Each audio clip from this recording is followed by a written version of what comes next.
नमस्कार। आज हमारे पास जो कुंडली है वो है ईशान किशन की। ईशान किशन जो है भारतीय क्रिकेट टीम में है। ये टी20 में खेलते हैं और जो ओडीआई है उसमें भी खेलते हैं। मुंबई इंडियंस के लिए भी ये खेलते हैं आईपीएल में और अभी जो है ये 2015 से क्रिकेट में आए हैं, तब से ये जो है लाइमलाइट में रहे हैं। पहले ये बिहार के लिए खेलते थे और बाद में ये झारखंड में चले गए। इनका जो जन्म समय हमें मिला है वो है 18 जुलाई 1998 का, बिहार का। इनका सही समय हमें नहीं मालूम, लेकिन डेट ऑफ बर्थ के हिसाब से जो इनकी राशि बन रही है वो है मेष राशि और इनका नक्षत्र है कृत्तिका नक्षत्र।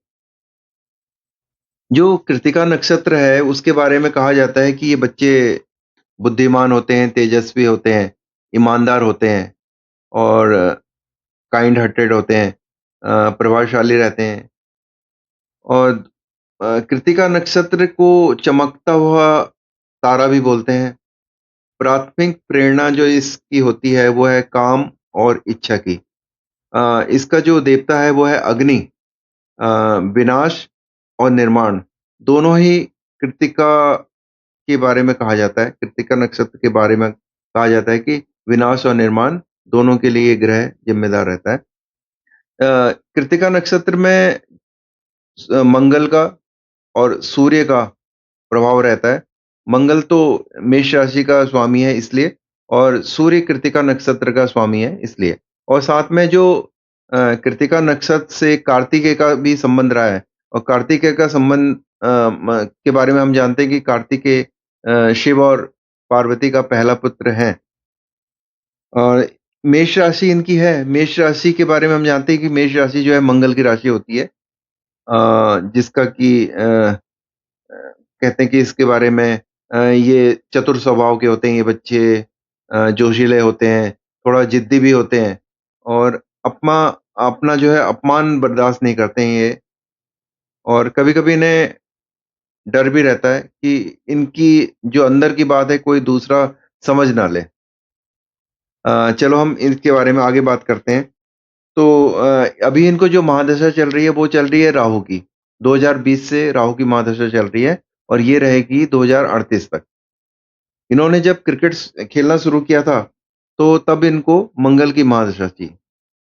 अ, अभी जो इनकी कुंडली में योग बन रहे हैं, इनकी मेष राशि में शनि और चंद्रमा दोनों साथ में हैं, तो ये एक विष योग इसे बोला जाता है। इसके तीसरे घर में जो है इनका शुक्र और मंगल एक साथ हैं, तो इसको धन शक्ति राजयोग हम बोलते हैं। इसके अलावा इनके चौथे घर में बुध आदित्य योग है। बुध और सूर्य दोनों एक साथ हैं। इनका जो बृहस्पति है वो अपने ही घर में है 12वें घर में, मीन राशि में। राहु 5वें घर में। राहु जो है इनका मघा नक्षत्र में है, सिंह सूर्य की राशि में और जो केतु है वो शनि की राशि में है, कुंभ में और राहु के नक्षत्र में। राहु इनका केतु के नक्षत्र में और केतु जो है राहु के नक्षत्र में। अब इनके जो है देखें तो मरकरी, बुध, शनि और राहु तीनों के तीनों जो ग्रह हैं वो गंडमूल नक्षत्र में हैं और मार्स इनका राहु के नक्षत्र में, बुध का तो बता ही दिया और शुक्र जो है इनका मार्स के नक्षत्र में। अब इनका जो 10वां घर है, प्रोफेशन का जो इनका घर है, जहाँ से कि हम देखते हैं कि हमारा करियर कैसा रहेगा, हमारा प्रोफेशन कैसा रहेगा, हम जीवन में क्या काम करेंगे। उस घर में जो दृष्टि पड़ रही है, शनि की दृष्टि पड़ रही है। शनि के साथ-साथ सूर्य और बुध की दृष्टि पड़ रही है, साथ में मंगल की भी दृष्टि पड़ रही है। बृहस्पति 12वें घर में होने के कारण जो है, जो दृष्टि डाल रहा है, वो चौथे घर में डाल रहा है। चौथे घर के बारे में हम कहते हैं कि चौथा घर हमारे माँ का और जो हमारे व्हीकल्स के बारे में, हमारे सुख भाव का, इसके बारे में कहते हैं। तो जहाँ तक इसकी बात है तो बृहस्पति की दृष्टि यहाँ पे शुभ दृष्टि यहाँ पे पड़ रही है, तो यहाँ तो इनको कोई दिक्कत होगी नहीं। इनका जैसे घर बनाने में या घर में सुख-भाव में उसमें कोई दिक्कत नहीं होगी। गाड़ियाँ खरीदनी है उसमें कोई दिक्कत नहीं होगी। अब जो इनका तीसरा घर है उसमें क्योंकि मार्स और शुक्र दोनों एक साथ हैं, तो मार्स जैसे हमें पता है कि फ़ोर्स, एनर्जी का कारक है और तीसरा घर जो हमारा जिसे हम बोलते हैं कि ये हमारे साहस का कारक है। और साहस के साथ-साथ जो है हमारा जो हम कम्युनिकेशन स्किल है उसके बारे में भी हम तीसरे घर से देखते हैं। तो यहाँ पे शुक्र और जो है मंगल दोनों का बैठना जो है ये शो करता है कि इनके अंदर साहस तो अच्छा होगा ही, साथ में जो है ये थोड़ा विलासिता की ओर भी इनका झुकाव रहेगा और उसके अलावा दोस्ती भी ये करेंगे। 5वें घर में राहु के होने का मतलब ये है कि इनकी बुद्धि जो है थोड़ा-सा चतुर बुद्धि है और जो होने वाला है उसको थोड़ा-सा पहले से भाँप सकते हैं। इस तरह का इनका योग बन रहा है। जब इनको मंगल की महादशा थी मंगल की महादशा जब इनको रही है 2013 से 2013 से 2020 तक, तब इनका क्रिकेट में जो है अ, एक्चुअली ये एक्टिव रहे होंगे तब इनका ग्राफ जो है क्रिकेट में बढ़ना शुरू हुआ होगा।